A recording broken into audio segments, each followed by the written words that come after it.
Do you believe that eating healthy is improving your health no matter what? I think there are a couple of issues with the idea about eating healthy that no one is talking about, and I wanted to address them in this video to make sure that you don't fall in this pitfall when you are trying to improve your health. That comes from a conversation I had with a coaching client a couple of weeks ago. We were starting to work together, and she was in that tone that she said, I am giving up on this whole journey of improving my health because I'm trying to lose weight and I'm already eating healthy for a long time. It just doesn't work. And my first question to her at that time was, what do you mean by eating healthy? No, really, tell me more, because there's no definition, right? What does eating healthy even mean? And how do you eat healthy? And she says, I changed all my eating habits. Now I cook my own food, which is a great thing. And I go on Google and I search for healthy recipes. And I make healthy recipes and I'm not losing weight, something's wrong. And it's hard to keep up.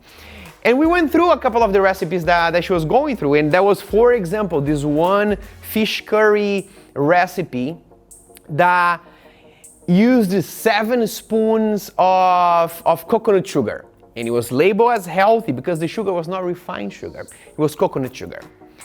Now I have a question for you, and I would love to see your comment in the comment section. Do you think that coconut sugar is healthy, or do you think that coconut sugar is unhealthy? Let me know which one is your answer and what's your thought behind. When I look at this type of situation, in this question, to me, is a question with no answer. If coconut sugar is healthy or unhealthy, it can be both, or it can be none, depending of a lot of other things. And there are 3 problems with the idea of eating healthy that I think we need to shed light on. The first one is that there is no definition for what eating healthy even means, and it can be different for different people. If you talk to someone who is following a vegan diet and someone who is following a keto diet, the idea of eating healthy for these 2 people will be completely different, and still it will work for each one of them. If you're talking to a pregnant mom, to a busy CEO, or to a teenager going through puberty, the definition of eating healthy will be completely different. And then if you Google a recipe of eating healthy based on whom and for what? So this is the first problem. The second problem is that eating healthy or healthy eating has become a high, valuable marketing expression. You will see everywhere eating healthy, and now we'll talk about eating healthy as well, coming from a specific perspective, but you will see a lot of labels on foods and people selling ideas saying, if this is healthy, it's good for you because this gets a lot of attention. So yeah, it gets a lot of attention, but then you need to define what healthy means for yourself. There's another thing that you see, for example, products that says 0 trans fat. 0 trans fat is a really good thing. And then it calls my attention because I have an idea of healthy eating, and 0 trans fat is aligned with that. So therefore, I should get that product.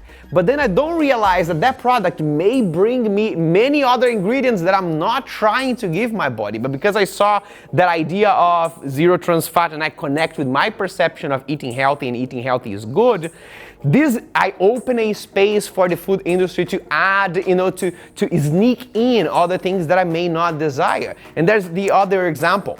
There is the example of someone who buys a healthy ice cream because it doesn't use sugar, use a artificial sweetener or use less fat. And because it's healthy, then you eat 3 times as much. If it is a unhealthy ice cream, I have a spoon. But I get a healthy ice cream so I can, eat until I explode. So yeah, maybe it won't give as much damage to the body, but the behavior that is associated with it also has to do with your health perspective. So this is the second thing. And the third thing about healthy eating is that some people sometimes can develop an obsession with this idea. There is even a clinical condition called orthorexia.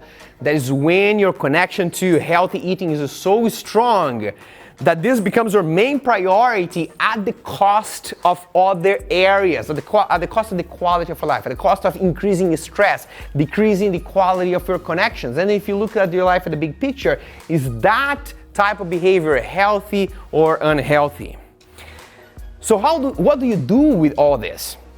This is a perspective of a problem that the solution doesn't come for someone who communicates. The solution comes from someone who listens, who gets the communication. So basically, the solution comes from each one of us, defining what healthy even means. Because the whole food industry and education and me even, we will talk about healthy habits and healthy eating, but then you need to make sure if that matches your definition of what healthy is. So whenever I, for example, look at healthy eating ideas, there are a couple of questions that I ask myself first. The first is, what does health mean to you? And this is an important question because there's no real definition of health. We have many theoretical models, and back in the day we had a definition that says that health is the absence of disease and injury. And yeah, that definition can work for a lot of people, but that definition is only taking into consideration your physical body.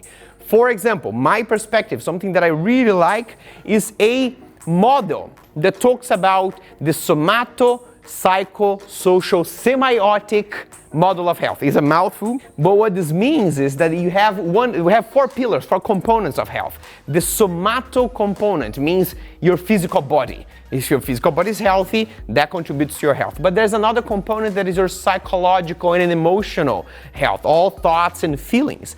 There's another component that is your social component of health, your connection with family and friends and other people. And then there's this semiotic component, that is your perception, the alignment with your values. So what is that's the definition that works for me. What's the definition of health that works for you? This is the first question. And this if you're thinking about, should I cut coconut sugar or not in that case, that's the first thing that I want to think about. What's the definition of health for me? Then, based on that, what does healthy eating mean? Let's think about the decision of removing coconut sugar from someone's diet. If I am removing coconut sugar, most likely this is a decision that will improve my somatic health, my body's perspective. But then I need to think about how I make this decision in a way that also improves my psychological health. If I make this decision saying, sugar is wrong and I'm restricting myself, maybe that increases stress, and at the end of the day, it decreases my psychological health. And I need to think about how I make this decision in a way that also improves my social health. If I cut sugar and then I'm not sharing meals with my family anymore, that's probably also a step back. So how do I make that decision that goes in alignment in helping, increasing that type of health as well? Maybe sometimes the answer is that's not possible at the moment.